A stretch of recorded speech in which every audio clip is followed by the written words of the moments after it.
I'm a 30-year-old guy, and this story is about my family, specifically my younger sister Emily, who's 28. To say that Emily and I have always been different would be an understatement. While I lean toward being practical and measured, Emily has always been competitive, entitled, and prone to drama. Growing up, she was the kind of kid who had to have the best toys, the last word, and apparently the world revolve around her. Our dad, a retired entrepreneur, has been the glue holding this dysfunctional family together. He's worked hard all his life, and his success has left him with a sizable estate. Dad's been pretty open about his plans for the inheritance, an equal split between me and Emily, with a trust clause to make sure things stay secure. Simple enough, right? Well, nothing stays simple for long with Emily in the picture. For some context, Emily and her husband Eric are not exactly the poster couple for financial stability. Emily's penchant for luxury handbags, fancy vacations, and an Instagram-worthy lifestyle has racked up some serious debt. Eric isn't much better. He hops between jobs and seems more invested in get-rich-quick schemes than actual work. Meanwhile, I've been steadily building my career and keeping my financial house in order. Our paths couldn't be more different, and I've sensed Emily resenting that over the years. Things came to a head recently when Dad had a minor stroke. Thankfully, he's okay now, but it was a wake-up call for all of us. After his recovery, he brought up the inheritance again, wanting to make sure everything was clear in case something unexpected happened. Emily didn't waste a second dropping hints about her financial struggles. At first, it was subtle. Comments about rising costs, Eric's bad luck with jobs, and how hard it is to provide for her family. But it didn't take long before the guilt tripping started. Emily framed her situation as if she deserved a bigger share of the inheritance because, as she put it, it's for the kids. Now, let me clarify, Emily and Eric don't even have kids yet, but apparently that didn't stop her from leveraging hypothetical future children to make her case. She started telling Dad that her financial problems would fix themselves if only she had a larger slice of the pie. Dad, to his credit, held firm. He said the will was fair and wouldn't be changed. I thought that would put the issue to rest, but I underestimated Emily's determination. Around this time, I noticed she started visiting Dad more often than usual. She'd drop by under the guise of checking in on him and being the dutiful daughter. It didn't sit right with me, but I couldn't prove she had ulterior motives. My girlfriend Sophia, who's 29 and probably the most perceptive person I know, flagged it too. Sophia was convinced Emily was up to something and warned me to keep an eye on things. At first, I thought she might be overreacting, until I overheard Emily on the phone. She was talking about a lawyer. I couldn't catch everything, but the words options and estate stood out like red flags waving in my face. That's when the pieces started falling into place. Emily wasn't just dropping hints or whining to Dad about needing more money. She was actively scheming. My instincts told me to dig deeper, and I started paying closer attention to her behavior. She'd been unusually sweet to Dad, helping him with errands and being overly attentive. It was so out of character for her that it screamed manipulation.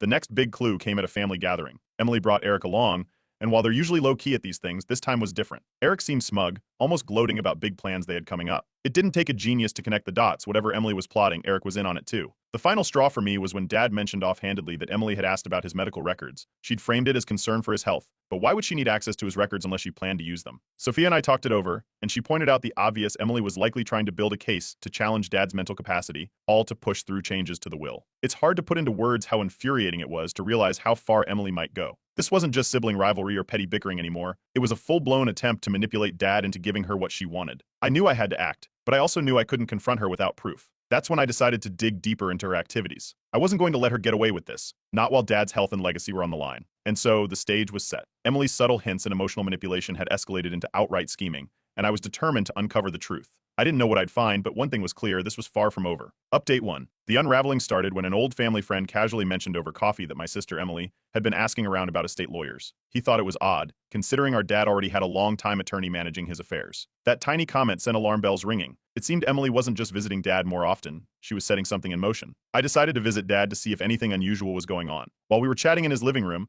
I noticed a folder on the coffee table labeled with the law firm's logo. It stood out because it wasn't the firm Dad usually used. When I asked him about it, he looked confused at first, then admitted that Emily had convinced him to meet with a new lawyer just to explore options. My stomach dropped. Inside the folder was a draft of a will. The distribution wasn't the equal split Dad had always promised. It listed Emily as the primary beneficiary, with a significantly smaller portion left for me. Dad said he hadn't signed anything, which was a relief, but he seemed unsure about the whole situation.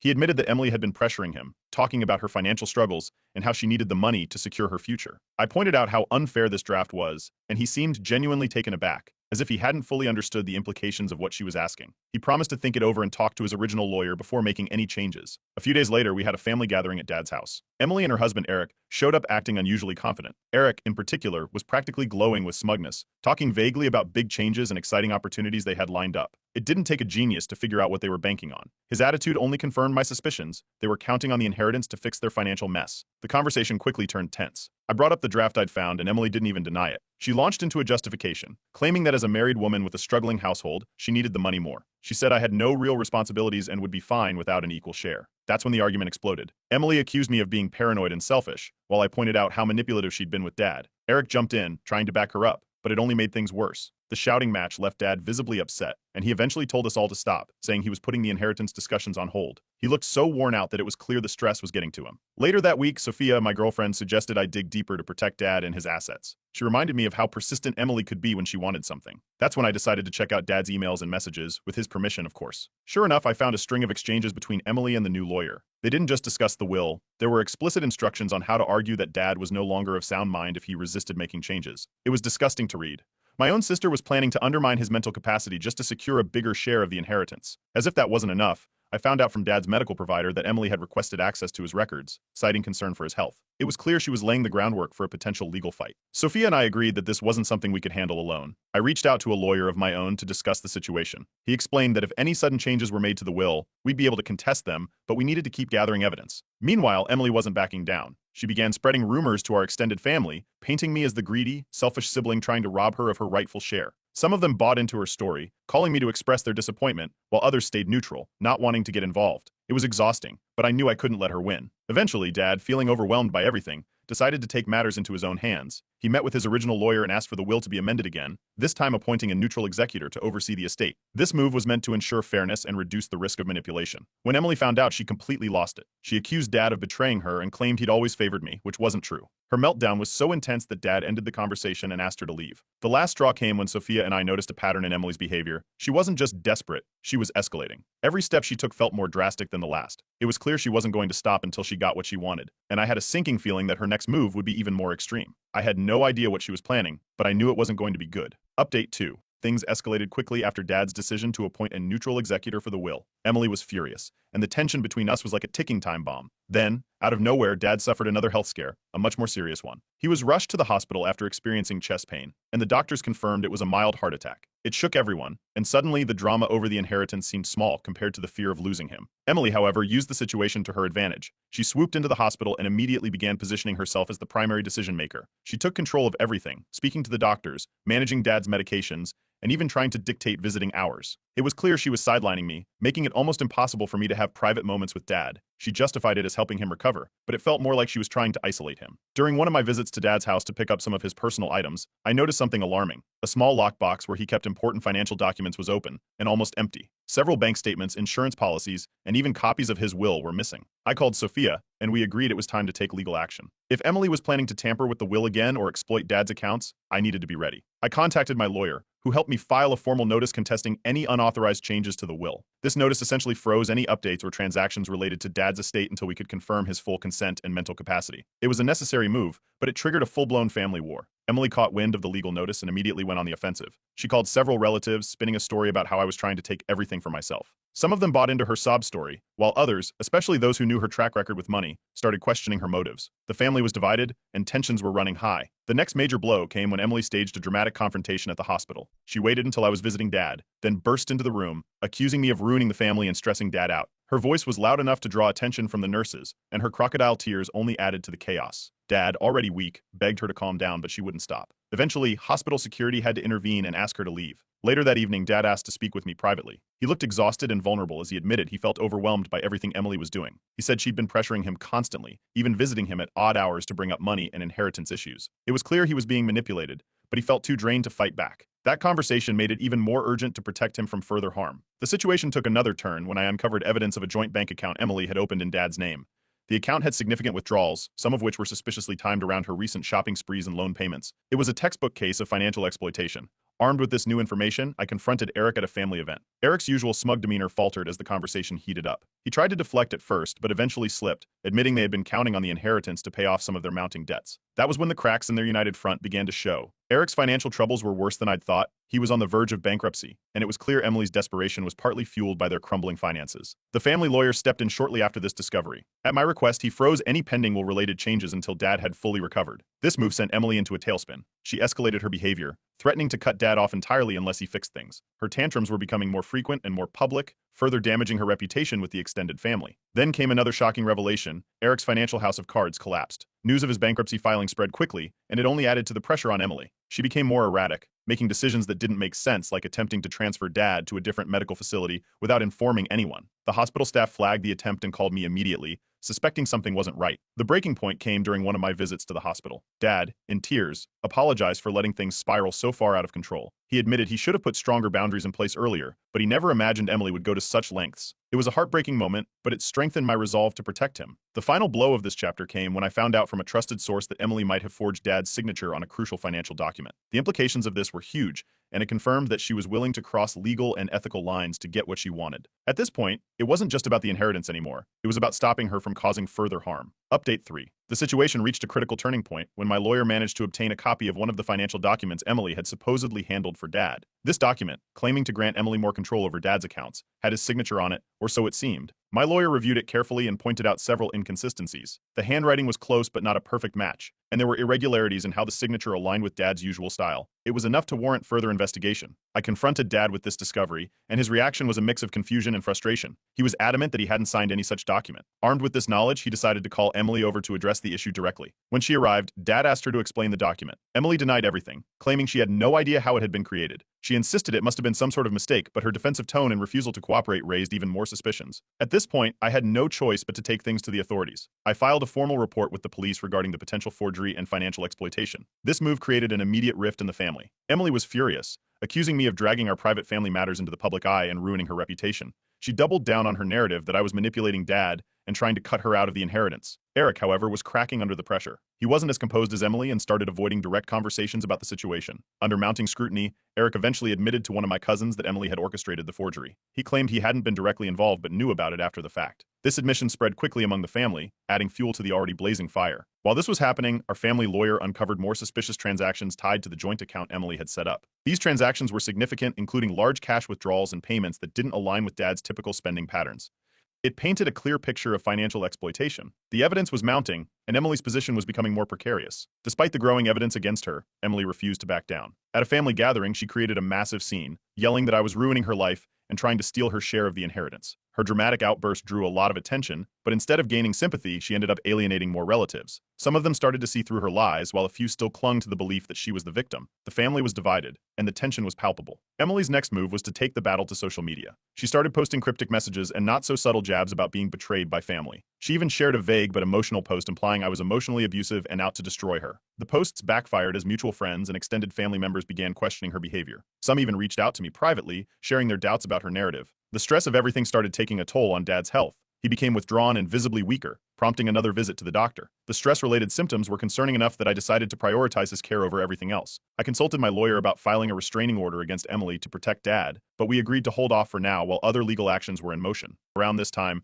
Eric's support for Emily started to waver. Rumors of financial trouble in their marriage were confirmed when Eric began distancing himself from the drama entirely. He stopped attending family events and even moved out temporarily, citing the stress of the situation. It became evident that their relationship was on shaky ground. Emily, desperate to salvage her position, tried to make amends with Dad. She visited him unexpectedly, bringing flowers and acting overly apologetic. But Dad, wary of her intentions, kept their interactions brief. He told me later that he didn't trust her anymore and wasn't sure if he ever could. Meanwhile, the legal battle escalated. My lawyer filed a motion to block Emily from accessing any of Dad's financial accounts. This move was a significant step in ensuring his assets were protected while the case unfolded. Emily's behavior grew more erratic, and her once calculated moves started looking more like desperate flailing. The final blow of this chapter came when I discovered Emily hadn't been acting alone. A surprising lead revealed that she had been consulting an outsider, a shady financial advisor known for offering questionable services. This revelation raised even more questions about how far she was willing to go to secure the inheritance. It also made me realize the situation was bigger than I'd initially thought. As I dug deeper into this new connection, the puzzle pieces started falling into place. Emily's escalating schemes, the forged document, and her erratic behavior all pointed to a larger, more calculated plan. I had no idea who this advisor was or what role they played, but one thing was clear, this wasn't over yet. Update 4. The first breakthrough came when I managed to connect Emily to the so-called financial advisor she'd been consulting. Through some careful digging, helped by a cousin who had overheard Emily bragging about her expert guidance, I discovered the man was notorious for shady dealings. His name popped up in several online forums discussing financial scams, with stories of people losing money through forged documents and exploitation of elderly clients. It was exactly the kind of operation Emily seemed desperate enough to fall for. When my lawyer pieced everything together, the full scope of the advisor's involvement became clear. His advice to Emily had been to exploit Dad's recent health issues, forge documents when necessary, and, if it came to it, argue that Dad wasn't mentally competent to make decisions. The forged signature on the financial document I'd found was only the tip of the iceberg. My worst fears were confirmed. Emily had taken steps that were not just unethical but outright illegal. With this new information, my lawyer made a bold move. he filed a motion to appoint a third-party guardian for Dad's estate. This meant that neither Emily nor I would have direct control over Dad's finances until the legal matters were resolved. It was a tough call, but it ensured that Dad's assets were protected from further exploitation. At the same time, the lawyer secured the original copy of Dad's will, locking it away so it couldn't be tampered with. As the legal pressure mounted, Emily's behavior became increasingly erratic.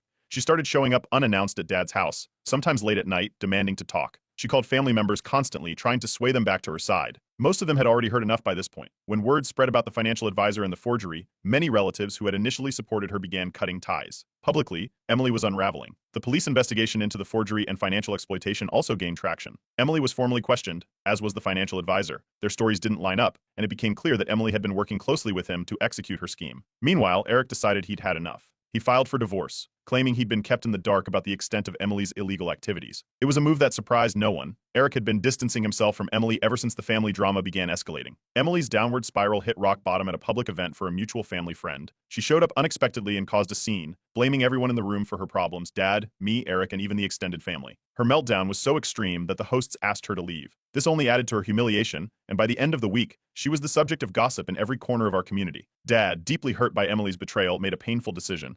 He called his lawyer and had the will rewritten to exclude Emily entirely. The bulk of the estate would now go to me, with a portion set aside for charity. It wasn't about the money, it was about ensuring that Emily couldn't continue to manipulate or exploit him. When I saw the signed document, it felt like both a victory and a tragedy. Dad had to protect himself from his own daughter, something no parent should ever have to do. News of the police investigation spread quickly.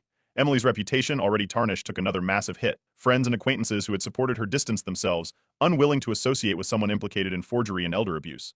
She became a pariah almost overnight, and the shame seemed to be unbearable for her. As the dust settled, Dad asked me to take over his finances and medical care formally. I became his legal guardian, ensuring he could live the rest of his life without worrying about manipulation or exploitation. It was a heavy responsibility, but one I gladly took on. In a last-ditch effort, Emily reached out to me directly. She claimed she had been manipulated by the financial advisor, that she'd made mistakes but didn't deserve to lose her family over them. Her words felt hollow after everything that had happened. I told her the decisions had already been made, and that the damage she caused couldn't simply be undone with an apology. Shortly after, the financial advisor was arrested. He had been implicated in multiple similar scams across the region, and Emily's involvement in his schemes added weight to the charges. Her cooperation with him painted a clear picture of her intentions, and while she wasn't formally charged yet, the evidence against her was damning. The chapter closed with an unexpected discovery. While organizing Dad's belongings, I found an old letter tucked away in his desk. In it, he expressed regret over how Emily had been raised, how her entitlement and selfishness were partially the result of his own parenting. He explained that his decisions regarding the inheritance were meant to protect her from herself as much as they were meant to secure his legacy. Reading his words, I realized this was never just about money. It was about family, trust, and the consequences of choices made long ago. For now, we wait to see what the legal process brings, but one thing is certain: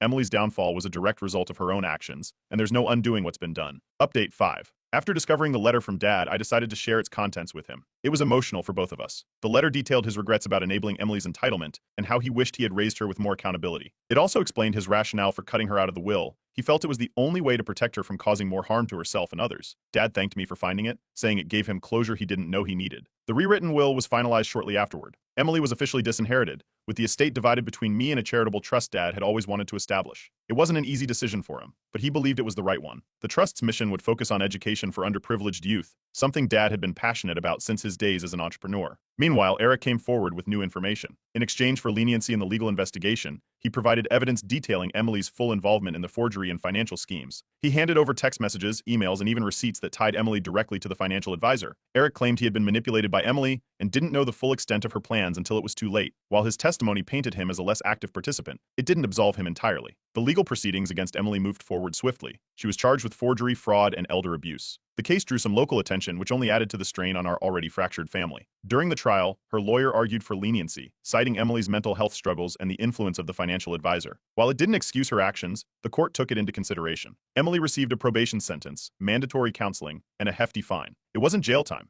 but the consequences were still significant. As the truth about Emily's actions became public, extended family members who had initially supported her began reaching out to me and Dad. Many apologized for believing her lies and admitted they hadn't seen the full picture. Some even offered to help Dad in any way they could, though he politely declined, saying he just wanted peace moving forward. With the legal battles behind us, Dad's health began to improve. The stress that had weighed on him for months was finally lifting, and he started to regain his strength. We spent more time together, and our relationship grew stronger than ever. Sophia, as always, was my rock throughout this ordeal, supporting both me and Dad in every way she could. One of the first things Dad and I did with the inheritance was establish the charitable trust he had always dreamed of. Seeing it come to life was a proud moment for both of us. It felt like a positive way to turn a painful chapter into something meaningful and lasting. As for Emily, she moved away shortly after the trial. From what I've heard, she's kept a low profile, avoiding most of the family and focusing on rebuilding her life. The once outspoken, attention-seeking Emily is now a shadow of her former self. While she hasn't directly apologized to me or Dad, mutual acquaintances say she's expressed remorse privately. I don't know if we'll ever reconcile, but for now I'm content with the distance. Eric, on the other hand, reached out to me for a final conversation. He admitted his role in the schemes, but maintained that Emily's manipulation had been a driving force. He said he regretted not stepping in sooner and hoped to move forward with a clean slate. While I couldn't completely forgive him, I appreciated his honesty. It felt like closure. To celebrate the end of a tumultuous year, I organized a small family gathering. It was a chance to focus on healing and reconnecting with those who had supported us through everything. Seeing Dad surrounded by people who truly cared about him was a reminder of what really mattered. For the first time in a long while, there was laughter in the house again. Sophia's role in this resolution cannot be overstated. Her sharp instincts and unwavering support were instrumental in helping me navigate this chaos. She often kept me grounded when emotions ran high, and her advice was invaluable. I don't think I could have managed without her. After sharing this story, I was overwhelmed by the response from Reddit. So many of you offered advice, encouragement, and even similar stories that helped me feel less alone. If there's one thing I've learned, it's that family dynamics can be messy, but setting boundaries and protecting what's right is always worth it. This ordeal, while painful, has taught me the importance of resilience and the value of genuine relationships. It's ironic. In a way, Emily's schemes were meant to tear us apart, but they ended up strengthening the bond between me, Dad, and the people who truly matter. If you've read this far, thank you for sticking with me. This has been a journey I never expected to share, but I hope it serves as a reminder to trust your instincts, stand up for what's right, and never let toxic behavior go unchecked.